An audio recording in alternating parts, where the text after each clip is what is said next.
the roads are looking like this morning. Moving from the area of Kajansi, we get to see a red zone that is coming in from Chitende, where you do have Chitende Secondary School into Quality Supermarket. When you have some of these, especially into the trading center of Chitende, you get to see that there is a red zone that is building up around the trading center. But then when you get into the rest of the highway, it's actually a clear route up until the area that is closing up into Kajansi, and that is where you do see the stretch of the red zone for traffic that is trying to get into the heart of the city. Interesting to note equally, we do have the Entebbe Express Highway, and we are seeing orange and red zones on either side, which is peculiar. Never seen that before. So probably they have actually blocked off some of the routes. Maybe they're doing some works on this particular area around the Kajansi part, and that is causing the red into orange zones that we're seeing on the Entebbe Express Highway. But we want to follow and see what Entebbe Road is looking like this morning. Now, Entebbe Road through Rweza, you do have it clear, and into the trading center, which would be in Rweza, there is an orange zone there because of course this is a residential area. There's estates, and so people are trying to get into the main route and access either Entebbe or actually head into the heart of the city.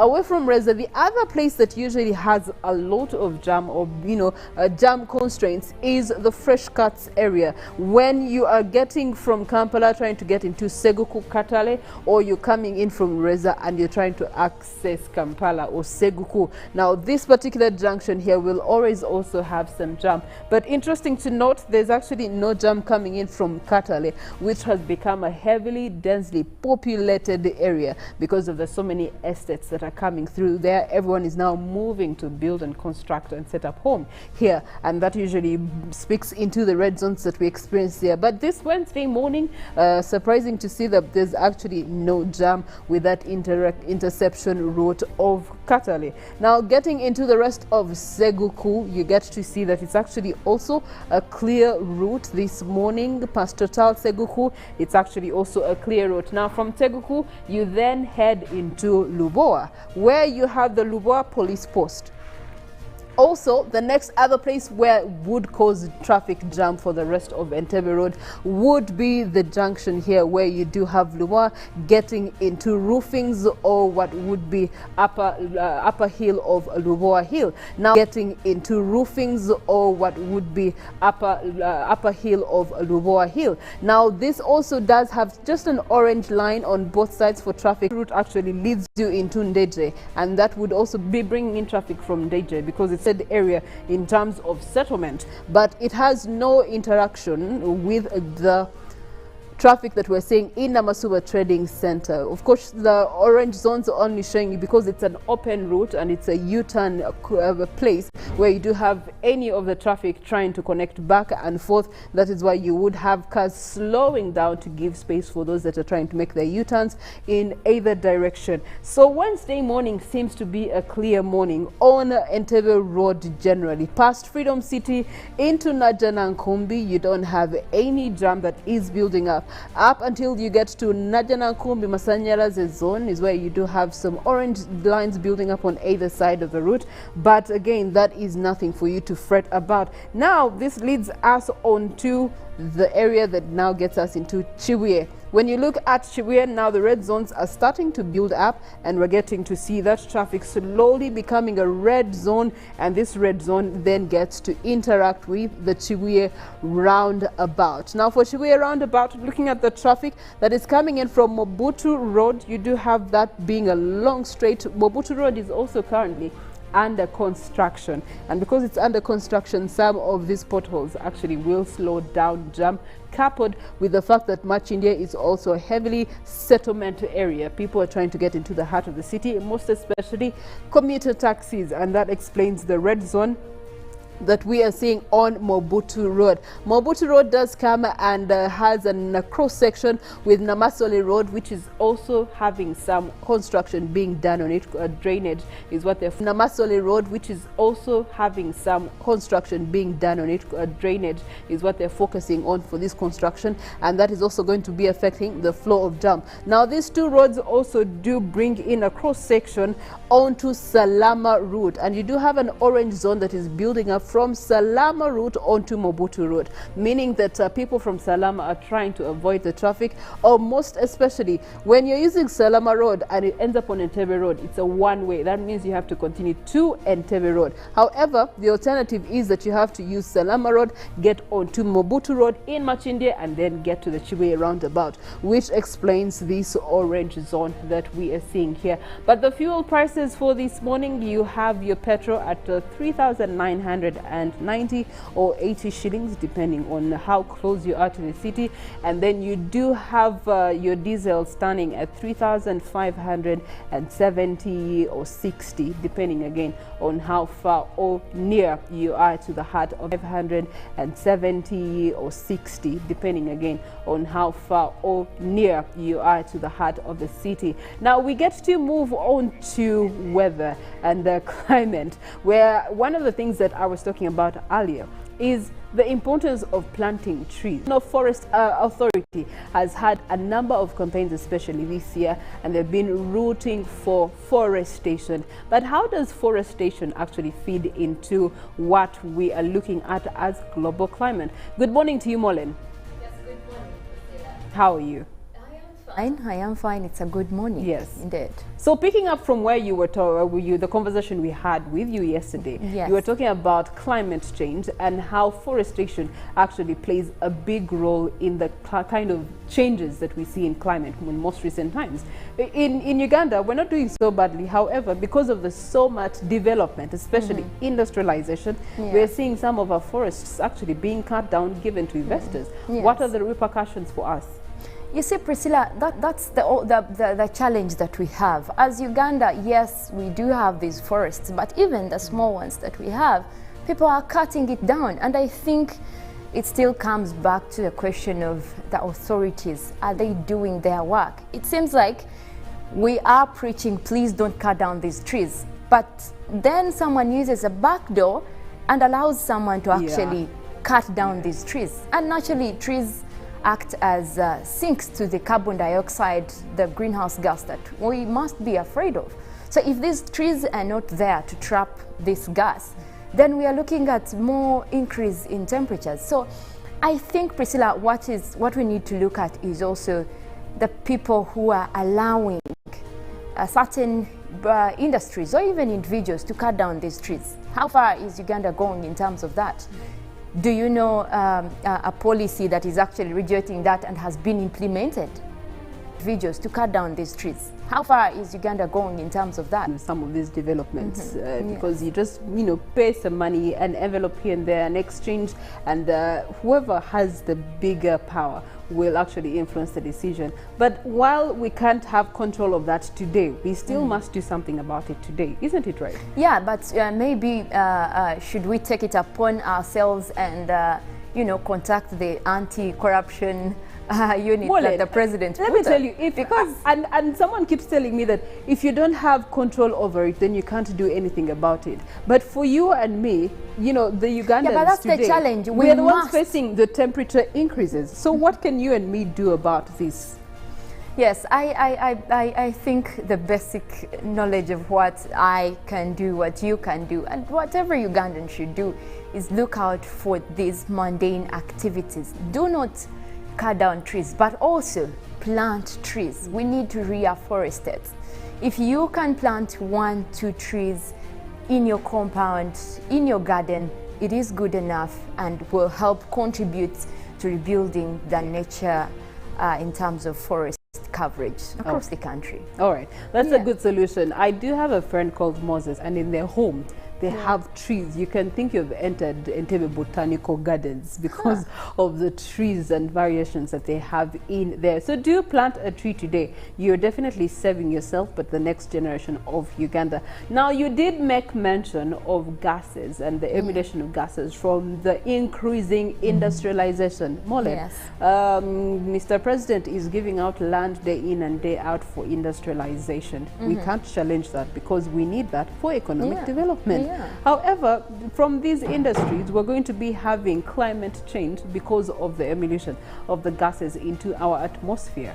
Yeah, because we can't stop industrialization. We really need it as for the economy to develop.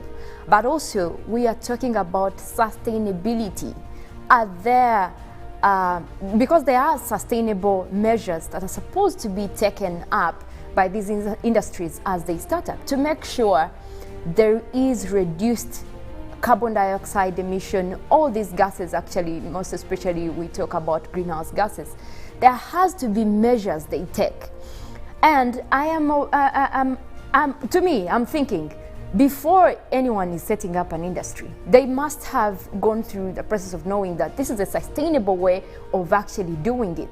Because obviously there's going to be production of these greenhouse gases, but how are they regulating it? Is there, we were talking about the climate change bill here, but is that carbon tax involved when they are setting up the basics of before starting up these industries? It's still a question that is challenging, but I do think that we can do better. Well, now you know, if you do have an industry or factory, you must be paying carbon tax. I didn't know. Now I know. Well, that's the beauty of having Molin here, talking about climate and its change and its impact. Now, we do have the Uganda Water and Sewerage Corporation that is setting up a new plant while they are doing recycling of wastage. We are having them they're going to be collecting a certain gas. I'm going to be leaving Molin with you to actually give you the details of this gas and how it's actually going to be beneficial to Ugandans. But we're still looking forward to your responses to our poll question that is appearing on your screen, and we just want to hear from you at UBC TV Uganda. On Twitter, hashtag is UBCGMU. How best can Parliament work towards democracy regardless of the differences in political parties? And Molin, what is your opinion on this matter? Personally, I do think we need to work together as a country, because regardless of which parties each of the individual member of parliaments we've put there, they are still affiliated to a common goal, that is delivering services to their people. So if that is something they lead with, then I shouldn't see a matter of political parties really coming in. Yeah. All right, let's talk water and sewage recycling plant that has been set up and what is going to benefit of us as Uganda. Yes, Priscilla, the good news, and actually to all Ugandans, is that this plant is actually one of the big ones that National Water and Sewage Corporation is talking about, the biggest in East Africa and Central Africa. So it's exciting. And also what is exciting is they will be producing methane as a byproduct. Now, when we talk about methane, methane is a greenhouse gas. And according to the reports we have actually globally, over the last 2 decades, its concentration has more than doubled. And for it to even reach that level, because it's actually more dangerous than carbon dioxide, its availability in the atmosphere traps more heat compared to what carbon dioxide does. So when we see an industry, a waste plant that is producing methane, my worry, and what should be everyone's worry, is this gas escaping to the atmosphere. Because look at how most industries, when they're making whatever they're making, we have those gases escaping to the atmosphere. And mostly, most of the countries that have contributed to this emission, we have China, we have the US, and also here in Africa, Nigeria has been listed among that group, because we do see more concentrations, more emissions coming up into the atmosphere. And methane basically is a byproduct of wastewater treatments like the one we're talking about here in Uganda, that is soon to be engaged. And also we look at the natural activities and also most of the natural gas systems that lead to this emission of methane. But also we look at the effect it has, because let's face it, when we see temperatures increasing in the atmosphere, all we think about is probably it's because of the sun. It's not. It's these gases that have been trapped in, that are in the atmosphere, and the increasing concentration of these gases that is trapping this heat. And once this circulates, we look at a global increase in temperatures. We look at a possibility of relating it to the extreme weather events that we've had. We've had the recent flooding in Kirabo. That shows you how much extreme weather we are dealing with, because the frequency is too much compared to the last few decades. In this decade, I can tell you, according to reports, we've had more reports of flooding, we've had more reports of drought instances. So you find that most of what we are dealing with here really we look at much of these greenhouse gases that have been emitted into the atmosphere, and that is really a big challenge when it comes to what we are looking at in terms of conserving our planet, keeping nature in shape. Because seriously, even the cars we drive on the road, we are talking about keeping it to 100% sustainable energy. But let's also look at the new model of cars that are trying to look at fuel consumption, but at the same time it is helping with emission of greenhouse gases, that is the burning of fossil fuels. Well, we get back to what we have across the country today. We do have mostly that interval of sunny and cloudy conditions across the country. You can see most of the areas are actually clear, very clear skies across northern Uganda and the eastern part of the country. It seems like it's only a sunny day, and that is really what we have over there. But we do have clouds developing across the Kyoga region. That is mostly cloudy conditions, but also the sun is coming through. And moving on to the western part of the country as well, we do have mostly sunny conditions. And also across Kampala, we have that rain system that is developing from, there is rain across some of the islands over Lake Victoria. That system won't be reaching Kampala, though that is the good news. But we might see it move across towards the western part of Lake Victoria Basin, that is across Masaka, but that will be in a few hours, so do expect those rains reaching your way this morning and later in the afternoon. But otherwise, the rest of the country seems clear, with only intervals of sunny and cloudy conditions. We do have that system across Congo to the western part of the country. Seems to be moving westwards, although we have some developments across the southwestern part of the country and also to midwestern, but that won't be reaching our side not until this afternoon. Now we will move further and take you through our forecast, but like I mentioned, most of the areas this morning are dealing with intervals of sunny and cloudy conditions. Now we do have Soroti at 28, very warm morning, and also with mostly sunny conditions. We do have those intervals of cloudy conditions, but still sunny morning across Soroti, Katakwi, Kumi, as well as Amoria. Now other areas that we have for you, we do have the central part of the country. We're talking about Ruero, Nakaseke, Wobulenzi. We do have also a warm 28, quite a pleasant morning over there with intervals of sunny and cloudy conditions, but we are seeing much sunshine this morning across that area. Now for southwestern Uganda, Mbarara, Bushenyi, you can expect to have that sunny morning still with intervals of cloudy conditions, but you will be at 26. It's actually quite warm for that area for this time of the year, so it is a beautiful morning over there. Now Kampala, Mukono, we're talking about the central part of Lake Victoria Basin. We do have also intervals of sunny and cloudy conditions, and even outside right now I can see some beautiful sunshine coming up and also those cloudy conditions, but at 26 degrees centigrade, really what out of the door for sure. Now also the western part of Lake Victoria Basin is where we saw that system that is also headed there.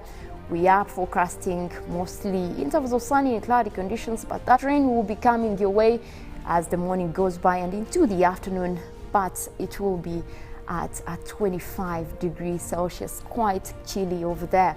Now Mbale, Bududa and also Sironko, we do expect to have 26 as well.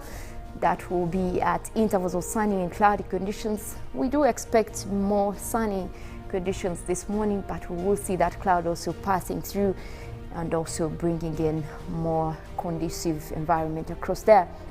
Now for central part of northern Uganda, where we have Gulu, Kitgum, Padel and Ajumani, we have a very warm morning at 28. That is actually quite warm if you compare it to the rest of the country. We're talking about morning there. But we do have mostly sunny conditions, and with that cloud going through, that will be across central northern Uganda. We also have the eastern parts of Lake Victoria, where we do have Tororo, Busia, Jinja and Iganga. We are forecasting mostly intervals of sunny and cloudy conditions, just a mix of clouds and also that sun coming through at 27 degrees centigrade. Quite a pleasant morning over there as well. Now that's all we've had for your weather update this morning. Thank you very much for being with us. You can continue as you respond to our poll question, and also we're streaming live on YouTube. You can follow the conversation there. We do have the agenda coming up, so do stay tuned here at UBC Good Morning Uganda, as we also await to hear from you about today's agenda. My name is Molin Kanyana, and I wish you a very good morning.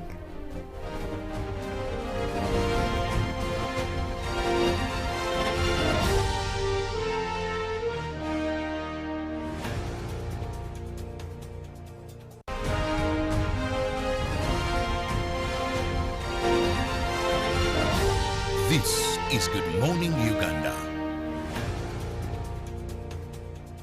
Pick of the day on UBC, brought to you by Authentically Symbolic and Insightful. We should work so hard to evacuate this power.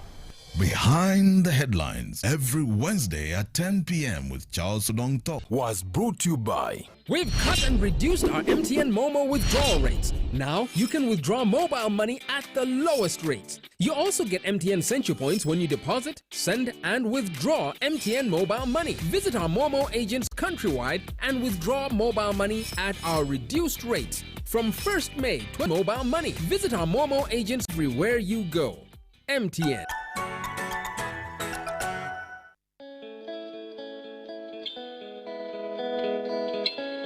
Regulatory Authority. Copy of TIN certificate issued by URA. Valid national ID for Ugandan proprietor or passport for foreign national, including a valid immigration entry permit, work permit, visa, or residence certificate. Colored passport size photograph of the proprietor and handler of the business. Proof of current physical address of the business, tenancy agreement or utility bill in the name of the proprietor or landlord, or LC1 introduction letter confirming ownership and location of the business. You will be informed of your application status within a maximum of 5 working days, still free of charge. Upon successful agent application, Airtel will provide training and customized branding meeting days, still free of charge. Upon success register, call us today on 126 toll-free. Airtel Money.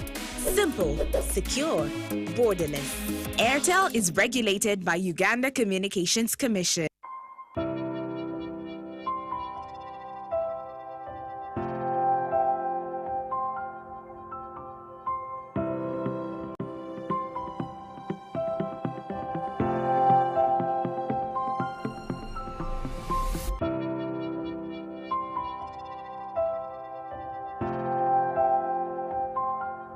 Echa COVID-19 chijja kugwa. If we get vaccinated now, observe social distancing, wear masks properly, sanitize or wash our hands with soap and water, regularize or wash our hands with soap and water.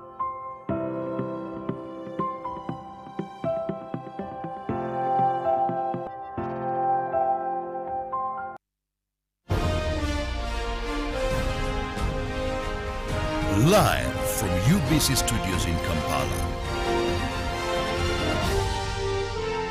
This is Good Morning Uganda.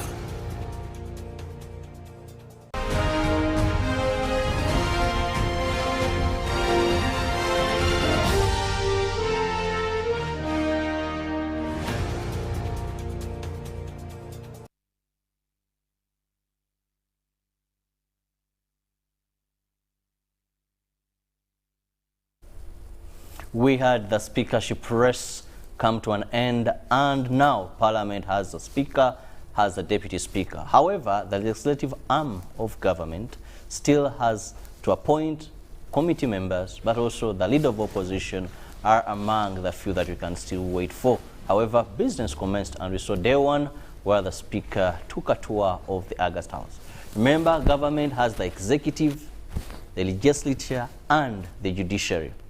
As we wait for also His Excellency there to appoint ministers, and of course then we shall now have a fully constituted government and business there moving in.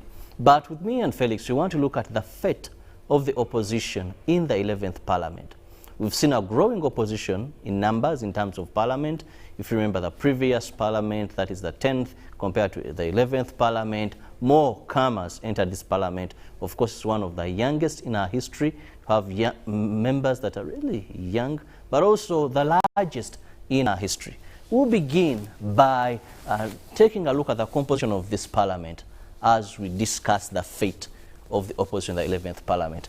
It consists of 529 members, and we saw them being sworn in. Out of these, you have, and this constitutes of 57 from the National Unity Platform. You have Forum for Democratic Change, those are 32. Then you have Democratic Party, 9. You have Uganda People's Congress, that is UPC, there are 9. Justice Forum, 1. People's Progressive Party, 1.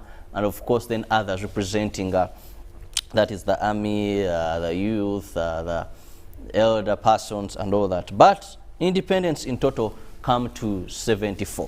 When you look at the sitting, you'll have the NRMs and also the opposition, then independents thereafter.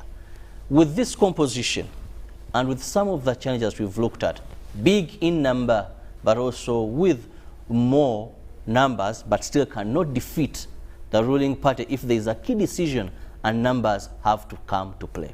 Felix, a young opposition. Well, we know that history repeating itself, NRM still has the lion's share, and here we are in the 11th Parliament. Yeah, Robert, you know, when you talk about politics, you may not skip to appreciate the fact that politics, if you want to give it a most recent evolved definition, you look at politics as the art of getting power, and later on retaining that power. It is simply that. How you get the power, but how do you retain it? The aftermath of our constitutional search and putting together a constitution by the CA opened Uganda's mind into an anomaly. I call it an anomaly technically of what you want to call democracy. That there was a group of people who went to the bush to restore democracy. They brought into constitutionalism. The NRMA then was trying to put pieces together, tried to put pieces together to have a rebuilt, normal civil state. I'm bringing all this because it will help us understand the opposition in Parliament, how it ends up in Parliament. After the Constitution, we realized that it would not be a full democratic platter without appreciating opponent or divergent views from the NRMA. Which by then we were under one simple thing, the movement system, that was all involving. It would seize or it would defeat the purpose of why His Excellency Yoweri Kaguta Museveni and his colleagues went to the bush to revive, to bring in place. It would defeat the purpose. It would take us back. Law and democracy. Yes, in as much as there would be a constitution, it was not good enough to practice constitutionalism, transparency, accountability, when the government, or the NRM for that matter, would be the judge in its own cause? I don't know if it's very true. Very now, the state then was challenged because it was fighting to put in place a civil state, and civility in the definition of the tripartite approach of accountability, transparency, but more so constitutionally state, and civility in the definition of the tripartite approach trajectory. Now, you would also appreciate that the only way was to create space for people who would aid government in doing this, because government cannot equate or cannot cause, okay, it cannot, I don't know how best I could say. Check itself? Yes, one would say that it cannot check itself in terms of how is it performing in terms of transparency, how is it performing in terms of accountability, in terms of constitutionalism, and most recent human rights. It couldn't. I could not stand here and say, let me slap Kirabo. Then it is me to judge the gravity of the slap. It has to be an onlooker, or Kirabo to tell me, gundi okuba oluyino. Sajja nkubi oluyamba. Nintagala. Like the Baganda be saying, mutemi nadduka. You can't say mutemi nadduka when you kutema someone, kaput. Now, the need of civility. That is how the opposition is birthed. Even away from these things, they say that the European Union put them on pressure. It wasn't a desire, because we had a bad background of political parties in our country. It was planned. Let me tell you. What was planned, Felix? His Excellency couldn't have accepted that because of the white people have told me. No, it was planned. That's why we gave time from 80-something to even beyond. It should have, why didn't it come in before the constitutionalism? That the NRM had to take time to prepare a country it wanted. Now, at the ad-lib, at the most appropriate time, bring in this other. Because imagine bringing in the opposition, opening up the doors for opposition in 92. That would be drama. It would be distortion of what you have just been fighting for. So it was planned. Don't be woodwinked that the Europeans told us. No, it was pressure and demanded, therefore. That's wrong. That one system was frustrating. You think the pressure came there? It was before. They started talking about these things before. But because of the wisdom of these guys of the NRM, they said no. When the time comes, when we have a full constitution, we have put in place institutions. Let's bring these guys to also make contribution. To mark the word, to make contribution. This brings us, yes, we then held a referendum, and of course, a majority of Ugandans agreed that we should open up political space, and therefore we went into the first ever election that was multi-party, and this is when we see now members of parliament from the opposition enter the August House in our history. That is after the 1986 guerrilla war to the end. We must remind you that previous years we had this, but of course it had caused challenges there, and now we opened up. Felix, we've had since then leaders of opposition, we've had voting based on our political parties, where we've had even independents that choose to come without any party affiliation or ticket to parliament. Let's look at the impact, more so with this 11th parliament.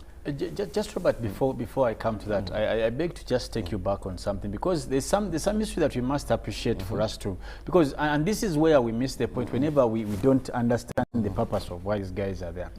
For example, when you read the book of Thomas Aquinas, I think about 6 quotes. There's Thomas Aquinas who writes about checks and balance. You have Mariam, Ubuntu, you have in the book of Kisekezi, Monde. They write about checks and balances. Now, imagine a situation. You get the dilemma. It would defeat the purpose. And not that opposition is there to check government, but the institution. Now, institution as parliament is one that checks government, not the opposition or pockets or what. But you must have a place where people are allowed to disagree. An air out. That's why what you call the opposition today, in the anomaly of the written rhetorics of law, if you read quite well the book of Thomas Aquinas called Summa Theologica, you must appreciate that he talks about it as shadow government, not the opposition, the shadow government. Now, he also brings into play a Latin notion that he says, si vis pace para bellum. You must look for that or create it. The purpose of the shadow government is what we are struggling with today. And the beginning of the struggle is when you started calling it the opposition. Opposition. And they quote it that, yes, we are going to oppose. Some want to refer Now, to the for them, they are going with the grammatic definition of the word opposition. Good, oppose. Bad, oppose. As long as you are opposing, because that's where you are. The opposition side, this is for the ruling party. Yet the word opposition in English, it has two, you can have, I think it has many or more than two, many definitions, but it can be looked at as someone who's directly parallel from what you're saying, or someone who's simply standing in the opposite direction from where you are. Doesn't necessarily mean that you have to refuse, fight, refuse. That's the challenge. Felix, in the beginning, I gave you the composition of the 11th Parliament. Oh, yes. And where we look at numbers about 109 compared to 336. And of course, this has been our Parliament. NRM has always been having the lion's share. Now, we've most of the times had minority reports. Sometimes it have had boycotts. We've had people walking out. We've had people do more discussions on the stairs of Parliament rather than on the floor, committees not being there, and they have kept on arguing that this issue where the winner takes it all, in one way or the other, is an encumbrance to proper legislation and proper allocation of priorities. Robert, do you know why independents are not termed as part of opposition? Because the establishing law talks about multi-party. For you to qualify as opposition, you must form yourself into a party structure. Parties have ideologies, and that was the beginning of the problem.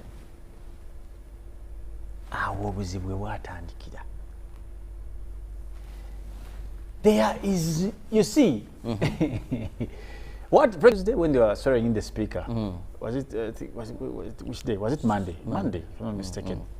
The 24th. You mistake the opposition to be in unison. The setup doesn't address opposition as a cluster. It addresses and creates room for multi-parties. Multi meaning many or more than one. The FDC has a different ideology, and you cannot blame UPC for supporting the president. You cannot. The ideologies are different. In as much as NUP says, for example, because I remember the Honorable Zake was asked, its agenda that day was to make Museveni cry. That was the agenda of NUP, per the words of Zake. The agenda of UPC was not. Therefore, we do not look at what in as much as you want to place them an opposition party. The FDC's agenda was different from NUP, JEMA, PPP. Different. What am I saying? The mistake people make, or our wananchi or our citizens, that they want to look at the opposition as a cluster. As long as you don't lead a party in leadership, you are opposition. That is the, so they generalize thinking that the expectation from all parties is the same. Their mission is one. When you see the president of UPC meeting the president of NRM, that is betrayal. That is betrayal, yes. UPC,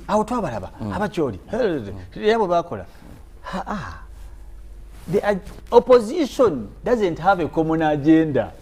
That it is to conquer power. The word opposition is not a political party.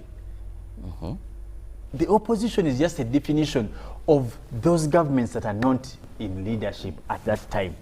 There is no party called opposition. Aren't there incidents, Felix, where I would think that they unify them, and therefore they must act in uniformity? It depends. If those incidents work towards their defined ideologies as political parties. Let's go back to what we've just had, the elections, and we'll look at the Deputy Speaker, where you have the National Unity Platform that came out and said for us, we are going to support Rebecca Kadaga. You have Asemuju, you saw what the odds. When we come to the Deputy Speaker, also the victory of the Deputy Speaker from the NRM party clearly shows that many of the opposition members did abandon theirs. That is the Yusuf Nsibambe, maybe one would say, and also maybe others would say. So, what does this mean?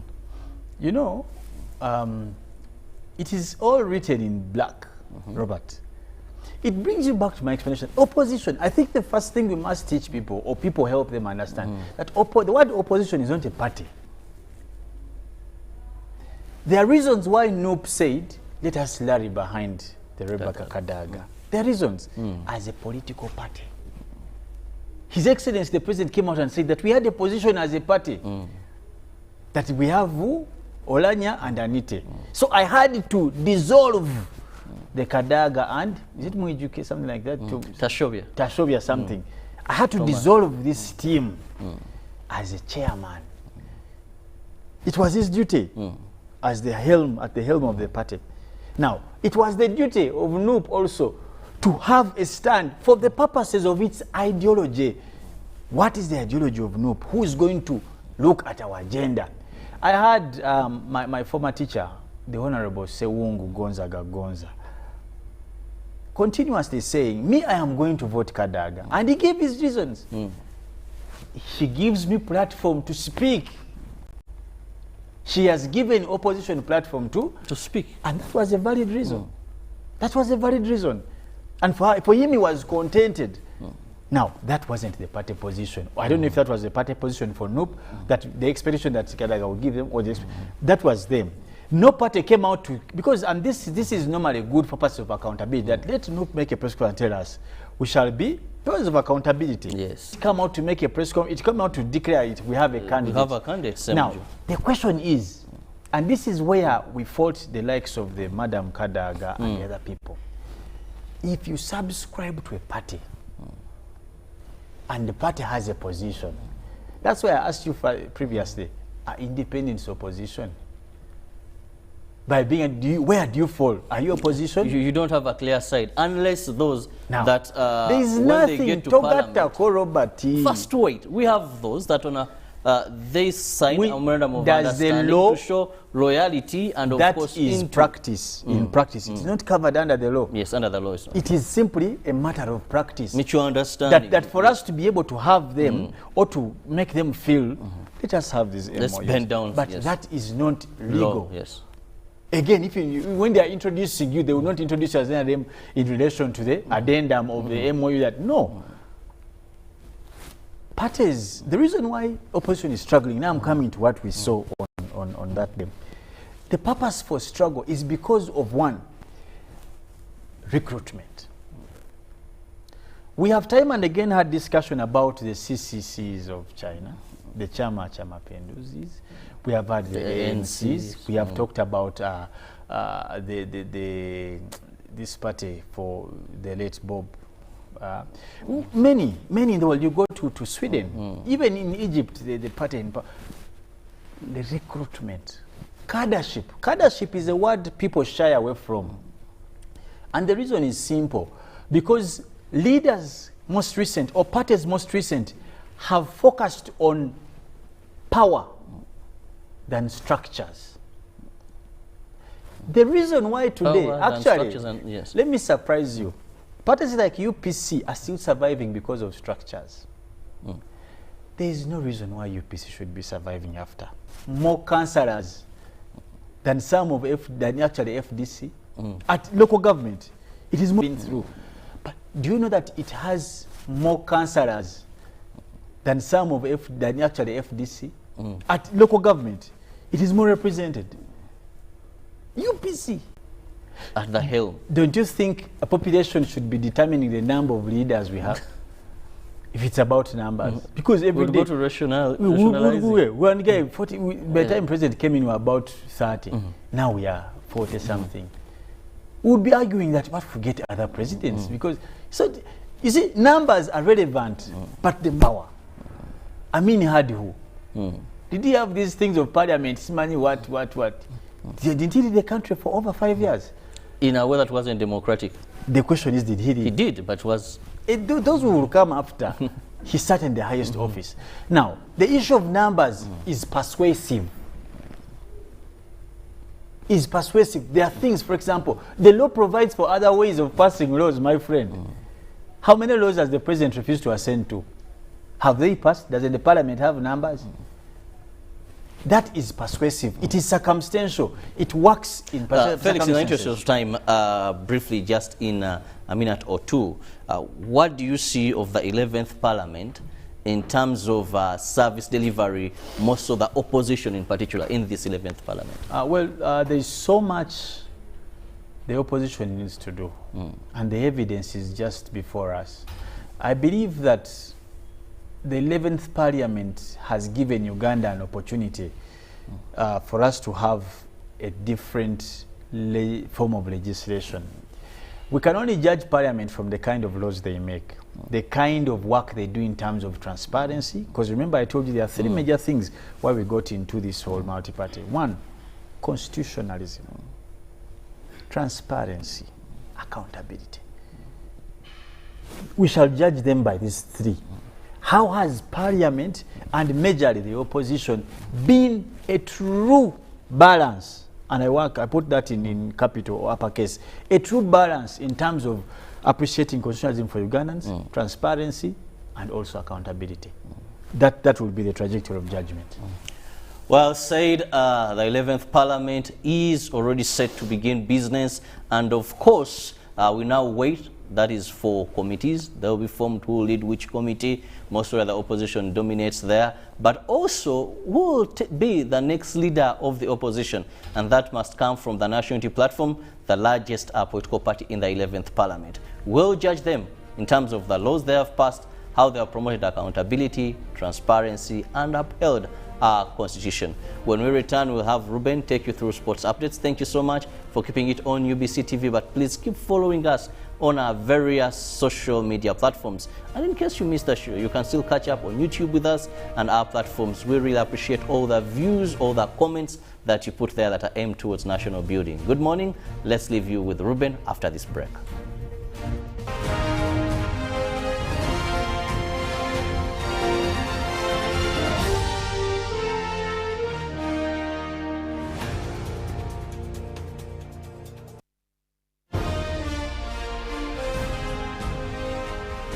Live.